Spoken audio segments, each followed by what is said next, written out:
Thank you so much, Madam President. So I know all of us were excited at the end of session to return to our districts for the summer. But the fact that we all reconvened to pass this urgent legislation speaks volumes about our chamber. So I also want to add to the thank yous, Governor Hochul and Speaker Hasty, obviously. The sponsors, I get to sponsor and you all get to, defend in the masterful debates. Thank you, Senator Kavanaugh, Senator Myrie, and I know Senator Hoylman was standing by on ERA as well. Thank you to the staff.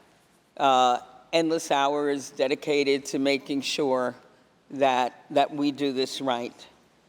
And I thank, again, each and every one of us in this chamber for stepping up and for serving New Yorkers. We are living in a grave new chapter of American history.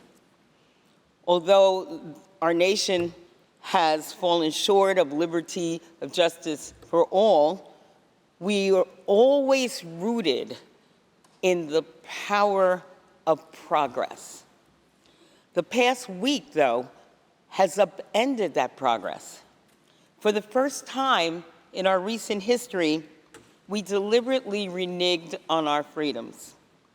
The Supreme Court decreed that we, frankly, were more entitled to carry a gun than for some of us to control our own bodies, making this country infinitely more dangerous and relegating clearly half of the population to, in effect, being second-class citizens.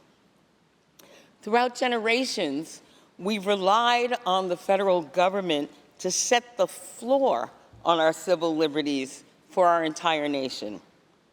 However, in the two rulings last week, the court eviscerated that principled stance. It argued that our right to live safely in public and our right to make personal choices is really dependent on the state in which we reside. So be it. The federal government is incapable of setting the baseline for our rights and protections, then we will do it ourselves. Just as we took action when a leaked decision foreshadowed the fall of Roe, we're stepping up once again to lead where our federal partners have not. Today, we're regulating concealed carry permits and taking action to ensure choice and contraception are protected in our Constitution. In these critical moments, states are truly the last line of defense against this unaccountable and activist Supreme Court. The Bruen decision put the general public into greater jeopardy by ripping off the oversight on who may carry concealed firearms. That's why we're enhancing licensing requirements for concealed carry permit applicants, broadening training standards along with background checks, and identifying sensitive areas where guns are not allowed. That being said, concealed carry cannot be a more fundamental right than your own bodily autonomy. In today's session, not only are we restoring the basic tenets of public safety, but we're upholding the core belief that every citizen, regardless of their identity, is entitled to equal treatment under the law. We're running out of time, frankly, to codify these human rights before the Supreme Court completely invalidates them. The amendment that we're passing today attempts to achieve what America has failed to do for generations: guarantee constitutional protections for individuals on the basis of sex, orientation, and background from implicit or explicit discrimination. We're also enshrining a constitutional right to an abortion and contraception to help ensure that our rights remain untouched by the federal court's recent action. This is a profound step, not only for our state, but for our nation in a post-Roe world. These actions feel especially meaningful today, which marks the 52nd anniversary of New York's abortion law taking effect. It's today, July 1st. I'll remind this chamber that we were 3 years ahead of the country on legalizing choice, and did so under a Republican trifecta.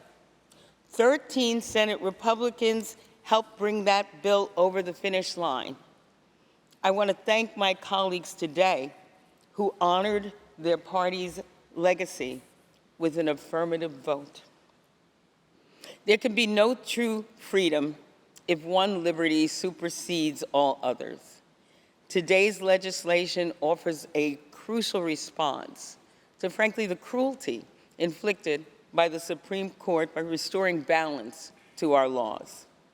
Once again, the New York Senate majority proves that we must pave the way in this new era of political leadership. We're the only people who can guarantee these protections are ourselves. I'm proud to continue leading this body in keeping New York safe, inclusive, and a truly responsive state. Today's legislation is the latest proof that state legislatures must lead and not bow to national pressure or yield to extremist forces.